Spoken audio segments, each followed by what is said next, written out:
Eu gostaria de saudar os queridos irmãos com a graça e a paz de Cristo. Somos gratos por esse dia que o Senhor nos concedeu e com a oportunidade de estar com os irmãos na nossa IBNA. E através da nossa EBD, e aí eu sempre gosto de citar o irmão Esteval quando ele parafraseia informando que a EBD é a melhor escola do mundo. E nesse momento nós estudaremos e refletiremos sobre a palavra de Deus acerca do livro de Neemias. O que nós preparamos a partir de hoje para vocês, irmãos, é um estudo sobre gerenciamento de projetos com base nas estratégias e nos ensinamentos que o irmão Neemias pode nos oferecer. Então, nessa primeira aula, numa série de aulas que nós teremos a cada domingo e que representa o nosso estudo sobre gerenciamento de projeto, o tema da aula hoje seria a motivação para o projeto, né? E aí nós estudaremos os 4 primeiros versículos do capítulo 1 do livro de Neemias. Eu queria dizer para os irmãos que de tantos os projetos existentes na Bíblia, a exemplo da Arca de Noé, da Torre de Babel, o Êxodo, as viagens do apóstolo Paulo, e eu gostaria de destacar 2 grandes projetos que foram executados por Neemias. O primeiro é a reconstrução do Muro de Jerusalém e depois a reforma espiritual do povo que se encontrava em Jerusalém. Ok? Então Neemias, ele em sua história, ele agiu como um gerente de projetos e ele teve a oportunidade de executar 2 grandes projetos na Bíblia. Claro que um deles em parcerias com Esdra, mas o nosso estudo ele tem como foco trazer esse conhecimento para o irmão e que isso possa ser aplicado à sua vida. Com o livro de Neemias sendo a base do nosso estudo, irmãos, eu irei introduzir durante as nossas aulas conceitos e práticas de gerenciamento de projetos, já que Neemias, assim como eu falei anteriormente, ele foi um grande gerente de projetos. A nossa intenção, enquanto Escola Bíblica Dominical da IBNA, é aproveitar esse estudo para que a gente possa motivar o irmão e você aproveite esse momento para começar o seu projeto. Por vezes nós temos ideias, nós temos sonhos a realizar e às vezes a gente vem deixando isso de lado. Então nós preparamos esse estudo para que você também possa se motivar e começar o seu projeto. Dentro de exemplos de projetos que cada um de nós pode estar envolvido, eu gostaria de citar alguns. Por exemplo, o projeto do ministério da igreja, no qual o irmão ou a irmã faz parte. Certamente deve ter alguma ação ou alguma necessidade dentro do ministério e você poderia transformar isso em um projeto. A construção ou a reforma da casa. Nesse momento eu estou desenvolvendo um projeto na minha residência que é uma reforma após 5 anos de planejamento, vamos chamar assim. Irmãos que desejam, principalmente os nossos irmãos jovens da igreja, onde eles estão iniciando a sua vida profissional, e de repente ele se prepara para aprovação em um concurso público. Isso pode ser um projeto. A viagem de férias que cada um de nós tem, como uma viagem dos sonhos que a gente gostaria de realizar com a nossa família. Alguns irmãos podem aproveitar um momento também e desenvolver um projeto para pensar em um novo emprego, ou seja, a mudança para um novo trabalho. Projetos como o casamento, certamente nós temos irmãos que já estão buscando, seja irmãos da própria igreja, seja irmãos fora da igreja, pessoas que estão unidas em prol da realização do seu casamento. E o casamento ele pode ser desenvolvido como um projeto. O nascimento de um filho, onde as pessoas se planejam para ver o melhor momento para receber um filho na família e tantas outras sugestões. Então, o nosso estudo, que inicia hoje, ele vai ter uma sequência de aulas a cada domingo, onde nós iremos trabalhar no livro de Neemias, com a capacidade de demonstrar para vocês a competência de Neemias enquanto um gerente de projeto.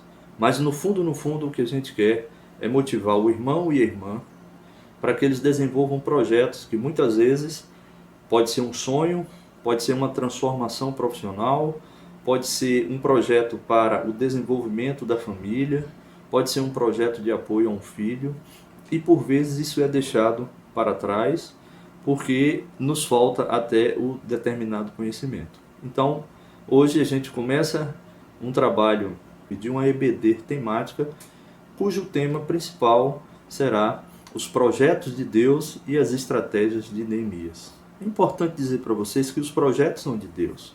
E Deus nos dota, nos capacita com estratégias para realizar o seu próprio projeto.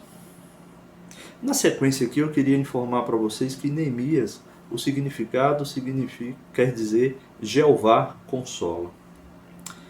Antes, irmãos, de nós adentrarmos nos versículos tema da aula de hoje, eu gostaria de contextualizar um pouco sobre o livro de Neemias.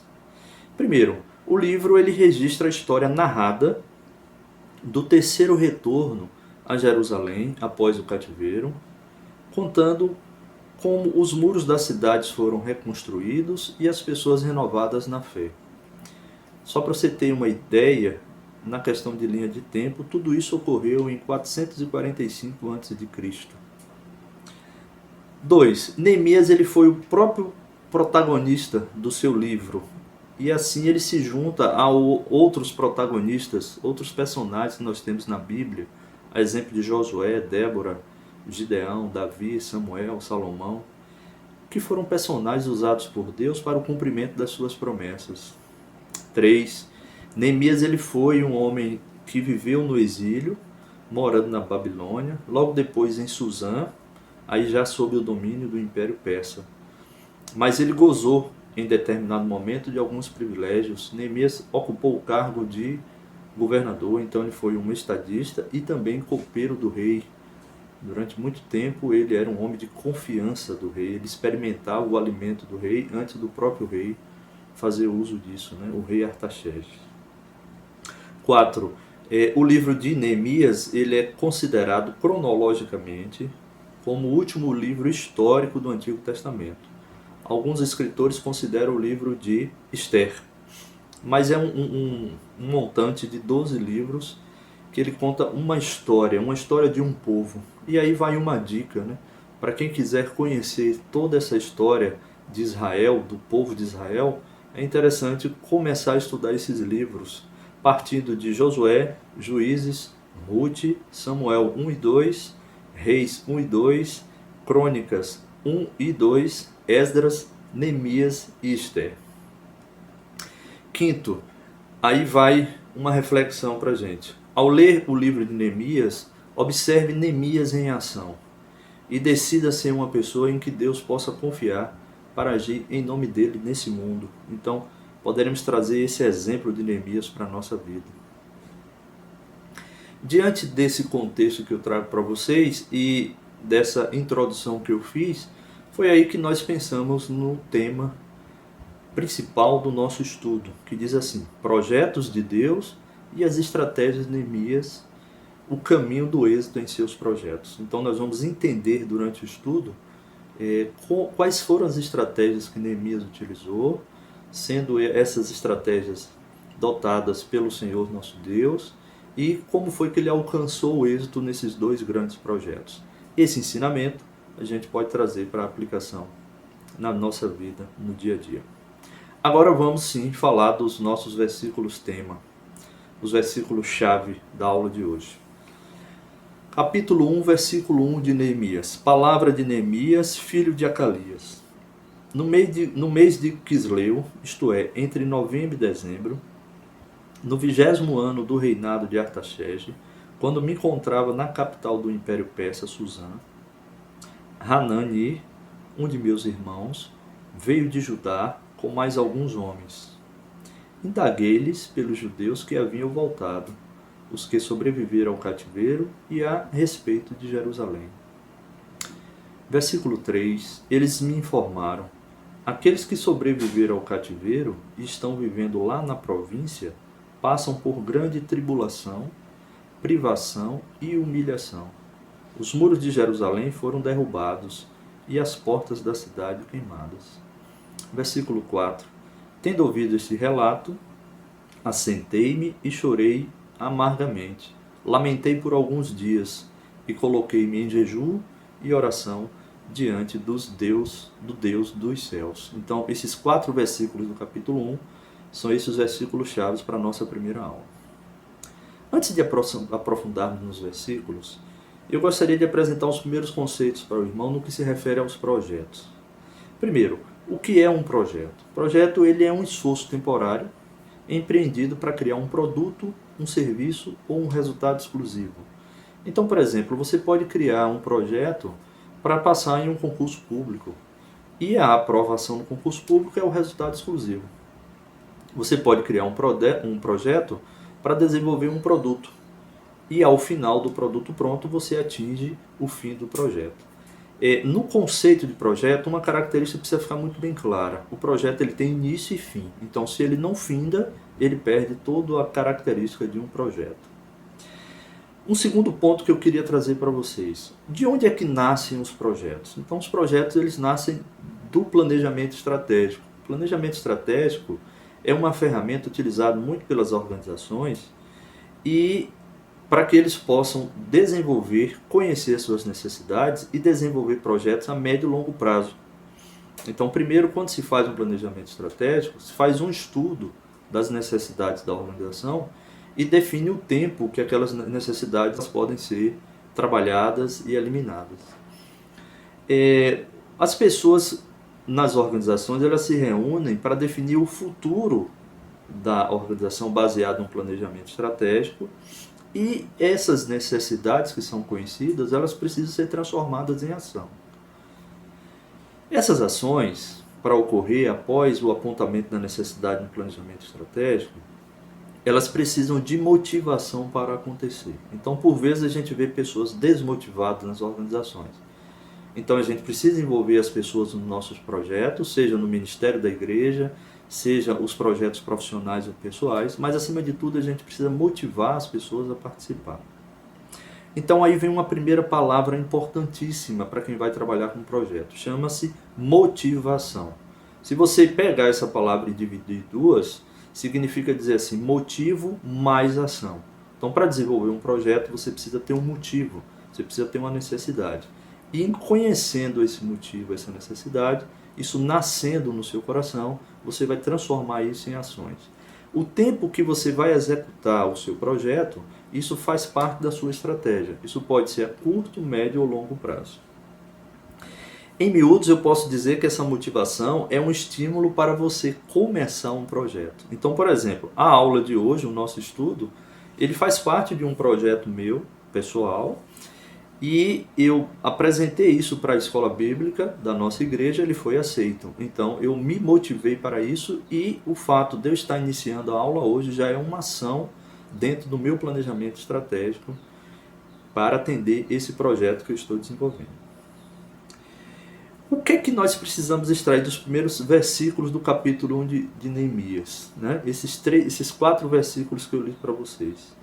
O que a gente precisa entender é, já que Neemias ele desenvolveu o projeto, como foi que nasceu essa motivação para o projeto? Então eu vou retornar aos versículos, principalmente os versículos 3 e os versículos 4. O versículo 3 diz assim: eles me informaram, aqueles que sobreviveram ao cativeiro e estão vivendo lá na província, passam por grande tribulação, privação e humilhação. Os muros de Jerusalém foram derrubados e as portas da cidade queimadas. Tendo ouvido esse relato, Neemias assentou-se e chorou amargamente. Lamentou por alguns dias, colocou-se em jejum e oração diante de Deus dos céus. Então, a motivação para que Neemias pudesse desenvolver o projeto da reconstrução dos muros está justamente aí nesse versículo 3 e 4. Ele, ao encontrar o irmão Hanani e outros homens, certamente parentes próximos deles também, pessoas que estavam em Jerusalém vivendo sob tribulação, privação e humilhação. E os muros de Jerusalém estavam destruídos e as portas queimadas. Então, enxergando esse problema, enxergando essa necessidade, foi aí que nasceu a motivação de Neemias para desenvolver o projeto. Continuando aqui, eu queria falar para vocês de alguns aspectos importantes, principalmente relacionados a pessoas que estão que foram exilados daquela época e os cativos. Isso foram utilizados durante muitas guerras e até hoje, quando nós encontramos esses nossos irmãos que vivem em outros países, exilados dos seus países, que são coisas atuais, infelizmente. Mas eu queria trazer um pouco dessa realidade para você perceber como o fato de Neemias se colocar em jejum e oração, como foi que ele se comoveu, como foi que nasceu esse sentimento, essa motivação no coração dele para executar esse projeto. Primeiro, o exilado, quando ele sai da sua terra natal e vai para uma terra do invasor, a primeira estratégia que o invasor faz é proibir que esse povo exilado ele continue a falar o seu próprio idioma. Isso vai fazer com que haja uma dificuldade na comunicação. Então, obrigatoriamente, o exilado tem que passar a falar o idioma do seu invasor.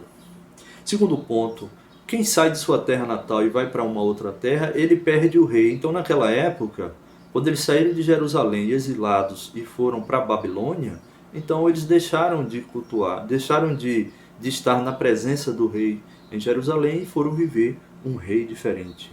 Então, um povo que já está exilado, proibido de falar o seu próprio idioma, quando ele não tem a referência do seu rei, o que é que acontece com ele? Ele perde o senso de liderança e também ele se sente sem comando. 3. O fato de você sair do seu país é também caracterizado como um povo sem exército. Então, além de eu não poder falar meu idioma, além de eu não poder honrar o meu rei, viver sob a liderança e o comando de um rei, eu ainda perco o meu exército, que é o significado de defesa. Quarto ponto, um povo sem identidade.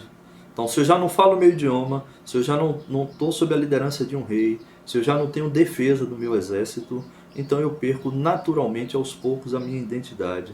E aí você por vezes pergunta, quem nós somos? Então, são características de pessoas que estão vivendo fora do seu país, seja por motivo de guerra, de invasões, de expulsão, de troca de governo, essas coisas todas. Então, nós temos hoje muitos irmãos refugiados que vivem situações muito semelhantes àquela época de Neemias dos exilados. Um quinto ponto que eu queria trazer para vocês é uma parte do versículo que diz assim, muros derrubados e as suas portas queimadas. O que representa o muro derrubado e portas queimadas? As pessoas que estavam naquele momento, vivendo em Jerusalém, sob essa condição, eles se sentiam indefesos, inseguros. Muro, portas, isso dá um sentimento de casa. E quando você tem um sentimento de casa, você gostaria de sentir conforto e segurança. Então essas pessoas que saíram do seu país, os que ficaram em Jerusalém, porque nem todos foram levados como cativos para a Babilônia, eles estavam vivendo essa condição de privação e humilhação. Então, era um sentimento assim de indefesa, de insegurança, acima de tudo, um comportamento vergonhoso. Eles sentiam vergonha de viver naquela situação. Uma outra motivação que a gente pode perceber assim dentro da característica de Neemias é o sentimento de empatia. É um comportamento empático. Por quê? Porque Jerusalém é a cidade santa dos judeus. Então, perdendo todas essas coisas que eu falei para vocês, idioma, sem rei, sem exército, sem uma identidade, eles certamente perderam a cidade santa na qual eles acreditavam e moravam, que era Jerusalém. Então, eles perderam a identidade nacional. Então, tudo isso pode ter sido alimentado para que Neemias pudesse trazer para ele ou criar no coração dele esse motivo para desenvolver o projeto que foi a reconstrução dos muros de Jerusalém. Então, nos próximos estudos, nós vamos conhecer a primeira estratégia de Neemias, que é a oração eficaz, mas nesse momento eu chamo a atenção dos irmãos que quando você for desenvolver um projeto, você tem que estar atento e descobrir ou desenvolver um motivo enxergando a necessidade para o projeto. Lembrando que motivação significa dizer motivo mais ação. Então não adianta só ter o meu motivo no coração. Eu preciso transformar isso em ações. Então nesse momento, meus irmãos, eu encerro essa primeira aula e eu gostaria de pedir aos irmãos aproveitar esse estudo sobre a Palavra de Deus e pedir aos irmãos que descubrem em oração quais são as motivações para você realizar os projetos que Deus tem para você. E aí nós iremos descobrir as estratégias que Neemias utilizou para que isso possa te ajudar. Que Deus te abençoe. E na próxima aula, como eu falei, nós vamos tratar da primeira estratégia. Um bom dia para os meus irmãos.